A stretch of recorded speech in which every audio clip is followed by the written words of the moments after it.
Aloha and welcome back to the Kupuna Connections television series. I'm Cullen Hayashida and the co-moderator for this program, co-host for this program. And we bring you a topic with regards to senior care and elder care issues every week, and this is shared throughout the island. We as I mentioned, we'll be covering a topic that is important to all of us, having to do with Encore careers for nonprofits today. And first of all, let me have everyone in our at the studio here introduce themselves. And first of all, we have Tony. I'm Tony Hathaway, and I'm with Kapi'olani Community College Kupuna Education Center.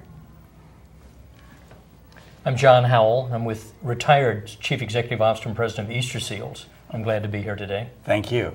And I'm Lisa Mariyama with the Hawai'i Alliance of Nonprofit Organizations. It's a statewide alliance of nonprofits representing many different missions and activities in our sector. Okay, great. So thank you, both of you, John and Lisa, to help us discuss this whole issue with regards to Encore careers in nonprofit organizations. And we bring this topic particularly because today we've got this explosion of older adults, and we hear that boomers are retiring at almost 10,000 per day for the next 20 years. So 8 million of us will be retiring. And there's a tremendous amount of skills and talent and resources that this group particularly provides or has. And to have this group simply play golf every day or to go to Vegas, every other month or so seems like a tremendous waste of talent. And so this is this whole question as to whether or not there are ways in which we can somehow take advantage of this particular resource. So let me start off initially looking at nonprofits to ask you about, can you fill us in with regards to, the nonprofit world and what's happening in there? In sure, and just to kind of give a little bit of a landscape of the nonprofit sector here in Hawaii, Hano members actually provide critical services in every community across the state, and those include environmental groups, health and human service organizations, arts and culture organizations, public benefit organizations, even animal rights groups like the Humane Society are all members of Hano. And so the sector is very diverse in geography across the entire state. In size, we have large organizations like Easter Seals Hawaii, but then we have very small community-based kind of grassroots organizations that operate just in their tiny communities. And we also have great diversity in mission. So I just kind of wanted to provide a little bit of context of the types of nonprofits that are in the sector. How are nonprofits doing, given this economic climate right now? So, I don't think anyone expected the down economy to be so protracted. It started in 2008. I think people thought they could weather the storm for a couple of years, but we're going now into 4 years. And 2012 is looking a little bit better, a little more optimistic, but still I think a lot of nonprofits, we've surveyed nonprofits, and a majority of them are still hunkering down for hard times. Many of them have actually over the last couple of years laid off workers, curtailed services or abated services to basically balance their budgets and to be able to stay afloat. Some unfortunate nonprofits have actually closed their doors, some of the smaller ones. And so we are seeing a drastic change in the landscape of services. And at the same time, it's sort of the perfect storm. So, the need for those types of services is on the rise because families in this economy are really hurting. And across, again, all missions, not just the safety net services, health and human service, but we're seeing less public funding in arts and culture and environmental management and environmental stewardship of our precious land. So there's a lot of different, impacts that are happening in the nonprofit sector right now. It sounds like there are a wide range of opportunities as well as some challenges. in terms of the kinds of folks that work at nonprofits, like who works at nonprofits, what kind of folks are they looking to hire? Yeah, and as Cullen said in the beginning, boomers there's going to be a mass exodus at some point. And we too, in the nonprofit sector, are actually anticipating within 5 to 10 years, there will be a mass exodus of executives who are of that age and of that generation, who will be leaving with a lot of skill set and historical information that we worry isn't being transferred. Right. So we've got that managerial level that we're worried about that needs to be replaced, and we're trying to mentor young professionals to take on those roles, but it's a hard task. But then there are other, if you're in an environmental organization, you might be skilled in environmental sciences, or you might be an educator if you're doing educational outreach programs. If you're in arts and culture, you might actually be an artist, or you might be veterinarian if you're at the Humane Society, and then John can actually speak to the health and human service sector and the types of staff that he employed when he was CEO. But I want to also qualify that nonprofits are just like businesses too. So we hire and we fire, and we have the same kinds of managerial staff that are needed to manage finance people, marketing, PR, HR experts, strategic planners, business planners. We need all of those types of skill sets that exist in the for-profit sector as well. But if John could speak a little bit to the health and human service sector and what kinds of much skill as sets Lisa are was needed. alluding to is it all flavors and different flavors and sizes of nonprofits. And nonprofits are businesses. Our business happens to be doing good for the community. Right. And there's all sorts of ranges, as you indicated, from working with animals in the Humane Society and arts and culture and health and human services. Easter Seals is one of the larger nonprofits, along with and Catholic Charities and Child and Family Services. And with that, with some 500 employees, you don't need a bookkeeper, which is typically thought of with a smaller business. We're a good-sized business. So you need a CPA. You need somebody who is really expert in accounts receivable, because if you're not counting the money coming in correctly, you're going to have a cash flow issue. Same thing with human resources. We have intake and we have outtake. We have all sorts of different responsibilities at a very professional level that most people really don't associate with nonprofits. I'm being one of them. I came into nonprofit work 25 years ago from 25 years with Xerox and Hawaiian Telephone Company. And my thought of nonprofits was, when I was a board member, I would come once a year and deliver a check and at the annual luncheon and wave goodbye, and everybody would applaud and I'd leave. You get to work in nonprofit, and I can assure you it's hard work. But it's also the responsibility, because of the audits we have with the government contracts. We're more scrutinized, we're more audited, we're more reviewed than any other professional or for-profit business you could ever imagine.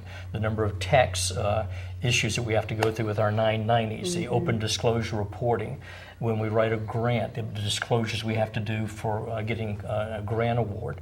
It's a very different business than most people think, and with that, there are great opportunities for people retiring or leaving the business sector, because we have business opportunities that can be quite engaging for them. Are there more, let's say, executives that are needed of a particular type in relationship to other types? Tough executives. Tough executives. I can tell you, having been on both sides of the aisleway now, I can tell you that nonprofit work is not for the faint of heart.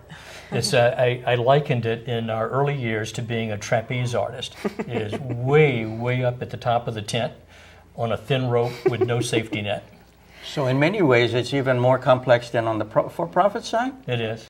I believe it is. I think because we are stewards of other people's money, Yes. basically, right? So you have a basic operation of a business, but you lay that additional responsibility on of being good stewards to your constituents, to public officials, to the media, to your board, to your members, to your funders. So there are a lot of things at play which I think require an executive to be a good communicator, to be comfortable with all kinds of different types of people, dealing with different types of people, adaptive and resilient, and also what we always say in the sector is someone who can make a lot with very little resources.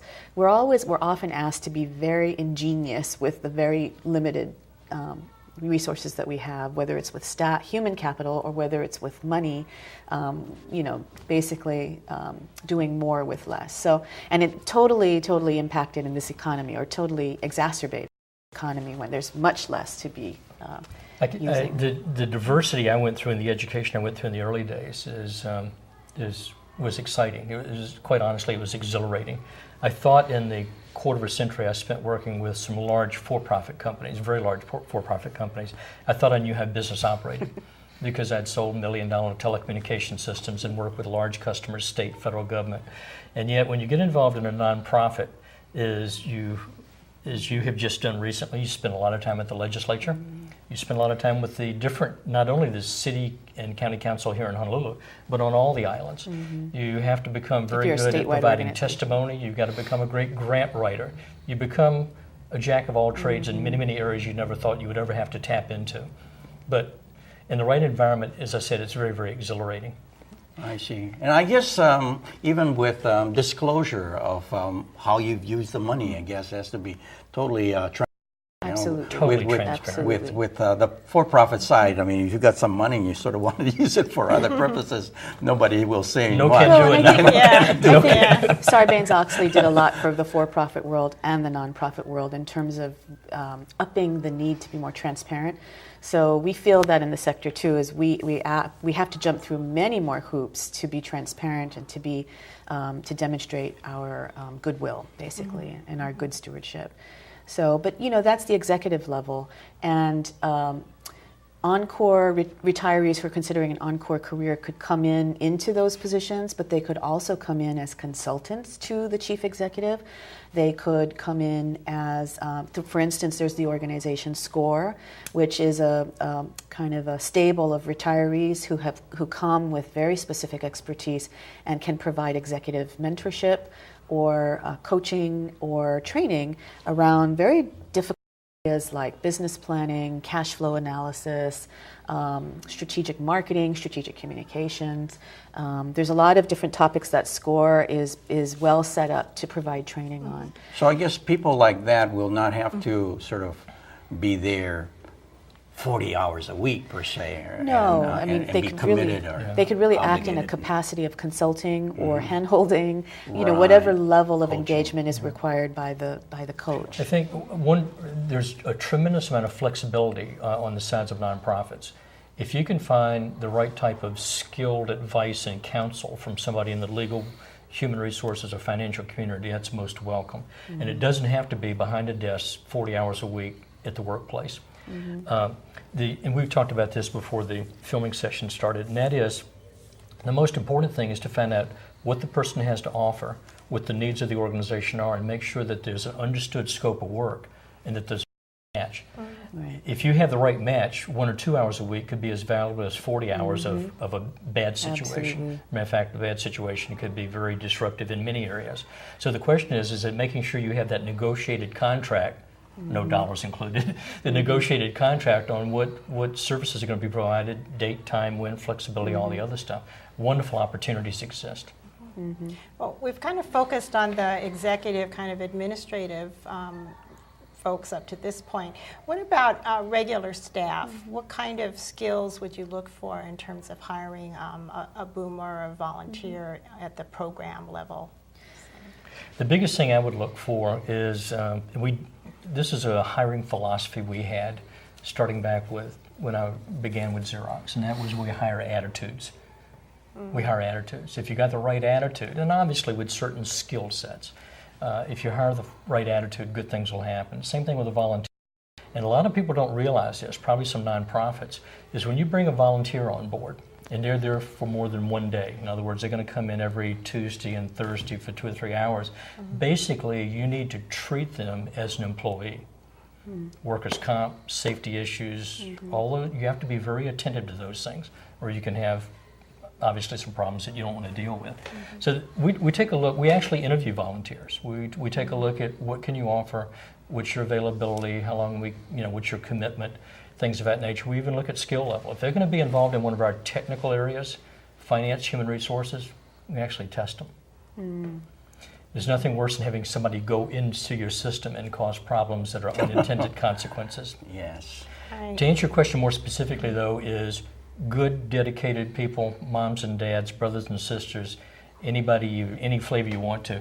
There are opportunities out there for them to be caregivers within a youth, to help out with an elderly program, to come and read to young kids. There's all sorts of opportunities. The only thing I would offer is that make sure that there's an understood match before you get into the volunteer situation. That's the best way to ensure success.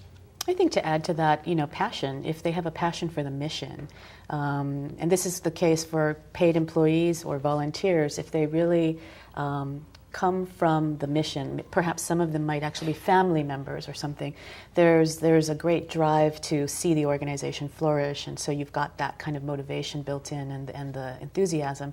On a more practical level, we mentioned that the larger organizations can afford an in-house CPA or an in-house public relations specialist. Many times the mid to small organizations really don't have the capacity or the resources to have those types of professionals on staff.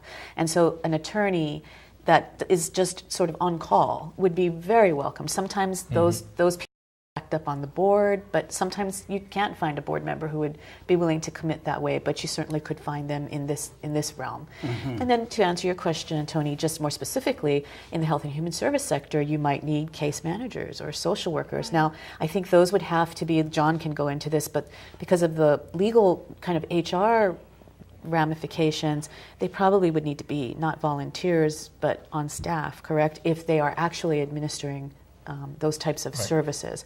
But you could be looking for that type of expertise in a volunteer as well.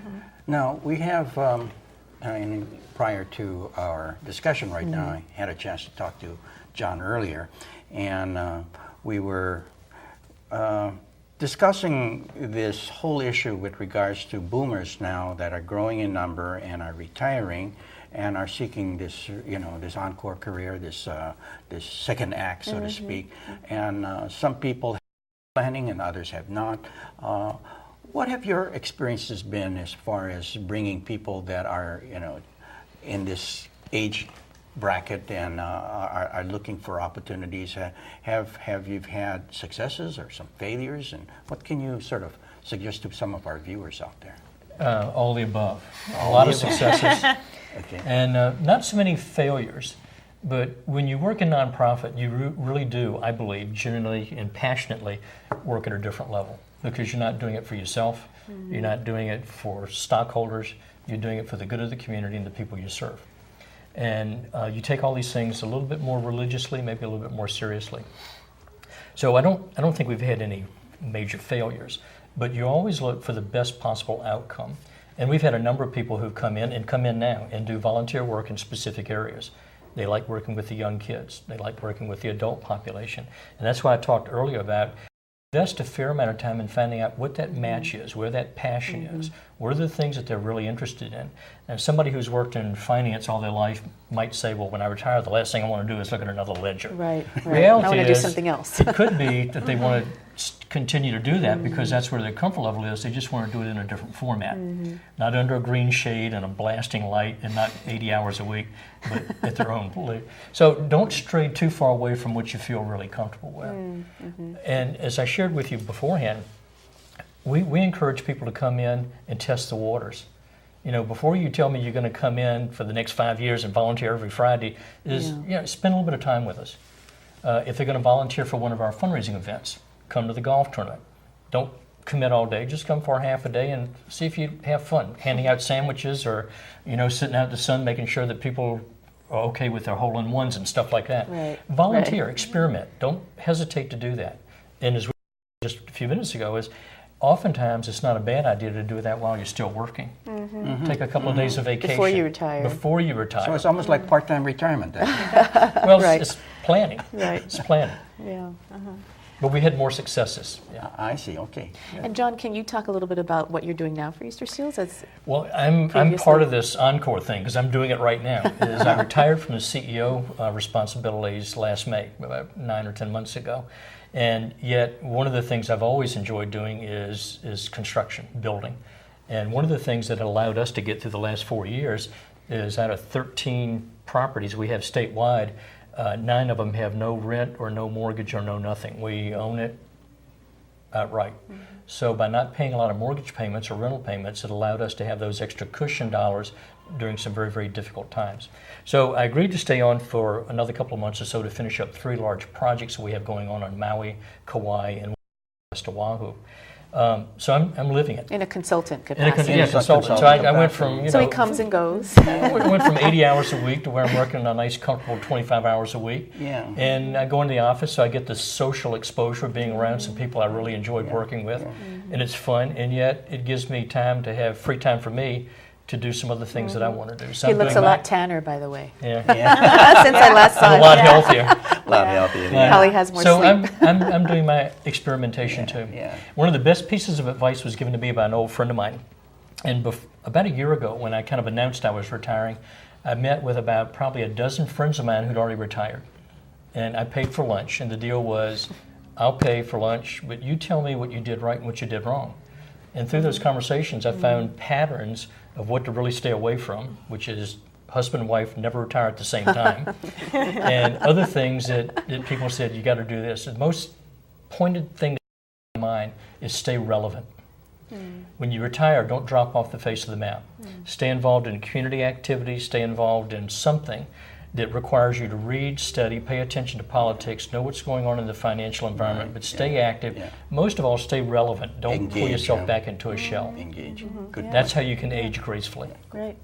Well, we've talked, I think the relevancy thing is really important, and we've also talked a little bit about flexibility, because a lot of people, when they retire, want to be engaged, but they still want some flexibility. What are some of the things they might anticipate in terms of that with a nonprofit? Or No, I think with a lot of nonprofits, there's built-in flexibility. You know, the way we do business is not just always in a 9 to 5 time frame. We're often doing outreach activities in the evenings, on weekdays, or on weekends, and so the workday is very amorphous in some ways. And so volunteers, I think the work environment allows for volunteers to come flexibly too.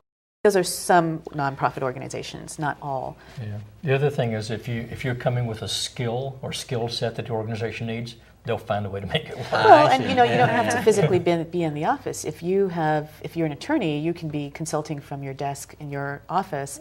You know, there doesn't need to be a constant, coming together on those types How of things. about volunteer opportunities? I mean, are there some things you can share with us with regards to what are the opportunities out there? So Aloha United Way has a volunteer Hawai'i program. I think that's called Volunteer Hawai'i, and it matches volunteers to nonprofit organizations, and not just within their health and human service, I guess, grouping, but beyond. They'll match you with any nonprofit organization. Aloha United Way. Aloha Good. United Okay. Way.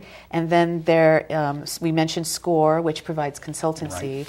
And then there's HCAP, the Hawaii Community Action Program, has their Seniors Community Community Service Employment Program, their CSEP program. Okay. And it's federally funded by the Department of Labor. They will actually provide meaningful part-time subsidized hands-on training for low-income seniors aged 55 and older. And then that allows them to assist program participants into finding regular jobs in the community. So that's HCAP's CSEP program. And then there's the Network of Volunteer Leaders, a professional organization. It looks like it's volunteer-based itself, and their mission is to enhance the leadership experience of volunteers as well. So they're a community resource as well. And then Okay. there's some online matchmaking type things that we found in my research in preparation for this program. Volunteermatch.org, which sounds like Match.com or something like that, where it's Harmony, a national, eHarmony. those types of things, where you just get on and you can populate profile. They, in the meantime, have a list of job opportunities or volunteer opportunities, and you can match. You can Wonderful, find yourself yeah. online. Yeah. And then finally, just what I also found is that the DOE has a website, the state DOE, for recruiting volunteers in the schools, and their program's called the Volunteers and Partners Program, and that's even an with the online health, thing. the education department substitute teaching is a Right. possibility too. You Absolutely. may not want to teach all the time, but Right. this is Right. something that may be a passion with some people. yeah. Absolutely. I mean, when you think about Randy Moore, formerly from Harold Cale Castle Foundation and Kaneohe Ranch, retired and then went to work for the DOE and the administration, and I believe he's still there. Yeah. He was a math teacher for a little bit until they plucked him up and. Now runs all the facility Right. stuff. So Yeah. now he runs all the facilities. Well, for the DOE. list that you came, we'll be sharing at the very end. So thank Sure. you very much for sharing all of that Sure. with us. Yeah. So that's very There's helpful. a couple of other areas that might be overlooked, and it could be somebody that might have retired from one of the larger companies in town a number of years ago. Those companies, many of them, banks, insurance companies, to name a few, have very, very active volunteer programs. And for years we did Taste of Honolulu, and we still do large events. And it's amazing the number of people who retired from those organizations years ago and come back and are part of those formal volunteer groups. So there's a couple ways. So if somebody might have retired a couple years ago, contact their employee. They might have a volunteer group going on. So Out of their company. and churches, while churches usually take care of their own congregation, their own needs and stuff, many church groups volunteer outside of those parameters and do other things in the community as well. Right. That's So a there's great all point. kinds of opportunities. Right. Well, we had sort of a long list. Is there any one place people can go to? You know, to find out unfortunately, and about- I think Cullen and I have talked about this challenge is right now there is no one-stop shop. There isn't anybody that's kind of the information clearinghouse for all of these things. So certainly it speaks to the need to have that type of service for retirees and for nonprofits that need the human resource support. Yeah, okay. Well, just as we're having the creation for the Aging and Disability Resource Center as a one-stop shop for long-term care, down the road we may need a one-stop shop for our active boomers, that are seeking recareering opportunities. Let me ask you, just since we just don't have that much time left, one last tip from both of you with regards to, we've got our viewers out there that have heard a lot, got a lot of ideas, and we want them to leave with one message. What would your tip be? What would yours be, John? Again, out of that lunch session that cost me several $100s, but I got a lot of wisdom from people smarter than me, is beware the dip when you leave the office after working for 40 or 50 years on a Friday and on Monday no place to go. And you avoid the dip by practicing and planning out what you want to do. Planning, okay. The other thing is, don't plan a full dance card for retirement. Make sure that you're a little selfish and you save enough time to recharge your batteries and do what you want to do for yourself. Good. Because you deserve it. Yeah, decompress time, right? I think that the time spent on figuring out the match is well spent, as John had said before, to ensuring a gratifying experience for all parties involved, for the nonprofit as well as the retiree, and also for those coming from the for-profit sector. We're kind of a weird animal in the nonprofit sector. So learning the culture of the nonprofit sector is key to being very comfortable in that environment. Okay, thank you so much. I think that's about all the time that we have right now. So thank you both Lisa Maruyama from Hano and John Howell, formerly from Easter Seals. And I think that the community has gotten a lot of information out there to Encore careers in the nonprofit area. We've got a list of the suggestions that comes up that were mentioned at the very end of this show. So thank you very much and aloha.